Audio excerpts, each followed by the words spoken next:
2019, vários pequenos terremotos atingiram a Califórnia. Os abalos não causaram grandes danos, mas despertaram um antigo temor. Os americanos correram para os supermercados e esgotaram os kits de sobrevivência e primeiros socorros. Mas por que essa preocupação toda? Sabe aquelas histórias que os mais velhos contam que parecem só uma tentativa de colocar medo nas crianças? Então, por anos eles ouviram seus pais dizerem que em algum momento um terrível terremoto conhecido como O Grande os surpreenderiam.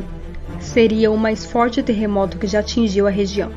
Ele poderia destruir centenas de construções no estado, matando milhares de pessoas. Mas mesmo sendo uma história levada de geração em geração, não é uma invenção.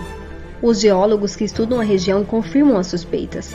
A questão não é se vai ou não acontecer o grande terremoto, e sim quando ele acontecerá. Um estudo publicado recentemente pelo Serviço Geológico dos Estados Unidos revelou que a Califórnia tem 99% de chance de sofrer um grande terremoto nos próximos 21 anos. Para entender o porquê tanto o governo quanto a população não só temem quanto aguardam a chegada do grande terremoto, é necessário entender a região e como os últimos terremotos aconteceram. A Terra é formada por 14 principais placas tectônicas que se movem sobre o magma. Nos pontos onde elas se encontram, grandes eventos geofísicos acontecem, como formação de vulcões e terremotos.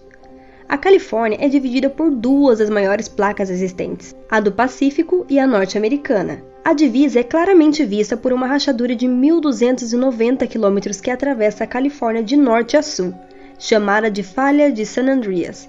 Embora pouco provável, é comprovado cientificamente que um grande terremoto poderia dividir o estado em dois, transformando parte em uma ilha. A região é conhecida como o local de maior instabilidade tectônica do planeta. Ali, centenas de pequenos tremores acontecem todos os anos, porque as duas gigantescas placas, quando se movem, acabam se chocando, causando os terremotos. Os terremotos são classificados de acordo com sua intensidade em um índice chamado de escala Richter, que vai de 1 até 10. Nessa escala, cada nível é 10 vezes mais poderoso que o anterior. Qualquer tremor acima de 6 já é considerado grave. A falha de San Andreas já apresentou grandes sismos nos últimos anos. Os 3 maiores aconteceram na parte norte da falha. 1857, o tremor de Fort Tejon, magnitude 7,9. O tremor arrasou a maioria das construções da região. A paisagem do local foi tão afetada que diversas mudanças geográficas aconteceram. A correnteza do rio Kern mudou de direção. As águas de um lago foram jogadas para fora, fazendo peixes encalhados serem encontrados a quilômetros do leito do lago. Enquanto alguns lagos secaram, outros nasceram de um dia para o outro, tudo em decorrência do grande tremor. O grande tremor de 1906, magnitude 8. Em 1906, São Francisco era a maior cidade americana com 410 mil habitantes. O centro comercial, financeiro e cultural do lado oeste do país era ali. Mas, no dia 18 de abril daquele ano, às 5 da manhã, um violento abalo sísmico surpreendeu a população. O tremor foi tão grande que deslocou grandes porções da terra, derrubando tudo que estava em cima. Milhares de prédios colapsaram.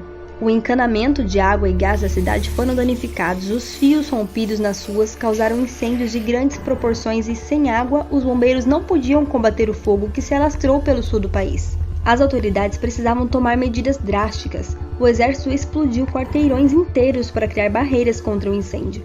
5 dias após o terremoto, algumas áreas ainda estavam sob as chamas. Mais da metade da população ficou sem teto. 1989. O sismo de Loma Prieta, magnitude 7,1. A região estava adormecida desde o último grande tremor em 1906. 2 semanas antes do marcante dia 17 de outubro de 1989, sismólogos encontraram estranhos distúrbios magnéticos vindo da falha de San Andreas. Infelizmente, os dados não foram suficientes para prever o destruidor terremoto de magnitude 7,1 que atingiria as profundezas das montanhas de Santa Cruz, perto do pico de Loma Prieta. Naquele dia, 2 times da região disputavam um jogo de beisebol pela maior liga dos Estados Unidos. O evento mobilizou a população que saiu cedo do trabalho para assistir ao jogo.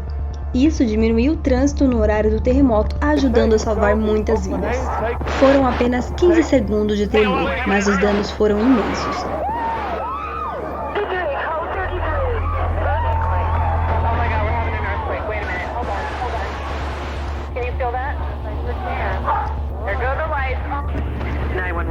Yeah, this is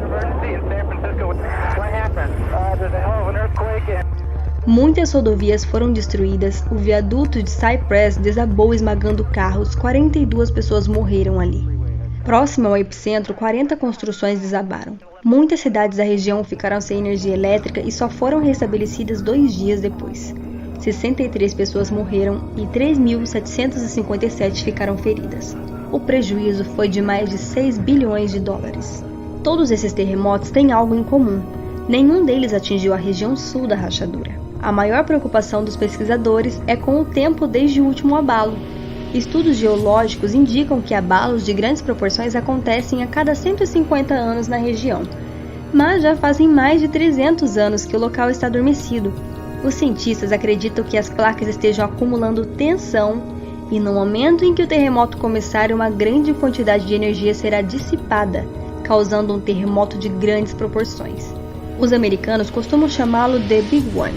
Os próprios sismólogos esclareceram que não há como prever quando isso acontecerá.